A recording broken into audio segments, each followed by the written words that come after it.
भाई साहब बताइए कि ये जो आज भारत बंद का किसानों ने आह्वान किया है, किसानों ने आज जो भारत बंद का आह्वान किया है, इसमें इसको लेकर के आपका क्या कहना है और क्या संदेश देना चाहते हैं आप क्षेत्रवासियों को, किसानों को?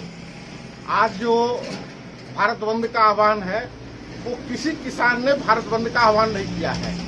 तमाम जो राजनीतिक दल हैं, जिनको कोई जमीन नहीं मिला, जिनका कोई आधार नहीं है, उन सब लोग इकट्ठा होकर के किसानों के जायज मांग के लिए उसको डाइवर्ट कर दिए।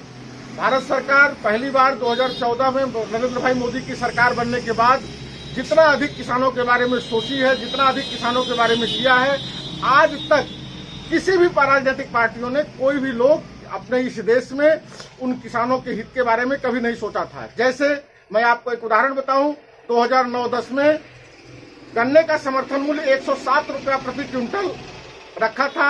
आज 2020-21 में 275 रुपये समर्थन मूल्य है।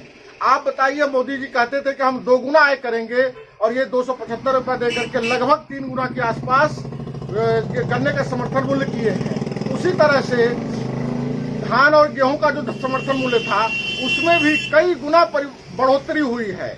इस तरह से, और उतना ही नहीं, दलहन के लिए, तिलहन के लिए इस देश में सर्वाधिक क्रय यदि किसी ने कराया तो वो मोदी जी कराए हैं। और आज भी आप यह जान लीजिए कि इस देश में धान और गेहूं का जो उत्पादन है, वह उत्पादन आज भंडारण लगभग 3 वर्षों तक के लिए है। इसलिए इस देश के किसानों को धान गेहूं के साथ साथ और भी जो प्रोडक्ट है, जैसे तिलहन का क्षेत्र है, चाहे दलहन का क्षेत्र है, चाहे गन्ने का खेती हो, ये सब खेती के लिए प्रोत्साहन देना पड़ेगा।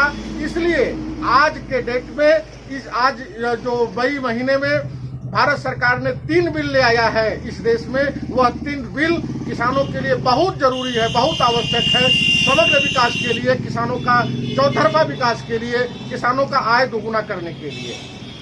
इसलिए कुल मिलाकर के आज ये जो लोग हैं जिन्होंने अपने शासन काल में कुछ नहीं किया है किसानों के लिए, जिन्होंने अपने शासनकाल में केवल किसानों को ठगा है, ऐसे लोग भ्रम फैलाने के लिए, उनका जमीन धरातल खिसक रहा है, उस धरातल को बचाने के लिए आज भारत बंद के बहाने एक किसानों के कंधे पर बंदूक रख करके इस देश को भ्रमित कर रहे हैं, इस देश को डाइवर्ट करना चाहते हैं, इस देश में अराजकता का माहौल फैलाना चाहते हैं।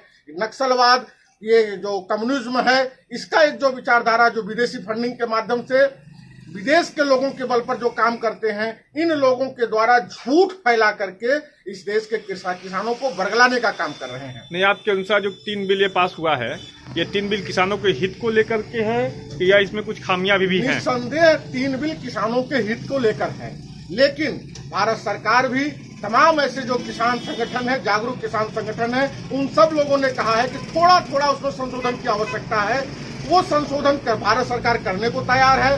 भारत सरकार मान ली है, केंद्रीय हमारे कृषि मंत्री ने इसको स्वीकार किया है और तमाम नेताओं ने कहा है कि हम इसको संशोधित करेंगे और जो भी आवश्यकता होगा किसान हित में हम वो सारा कदम उठाते रहेंगे। लेकिन यह जो 3 बिल है, उस बिल से किसानों का समग्र विकास होगा और किसानों का आय दोगुना ही नहीं, उससे अधिक भी की आय होगा।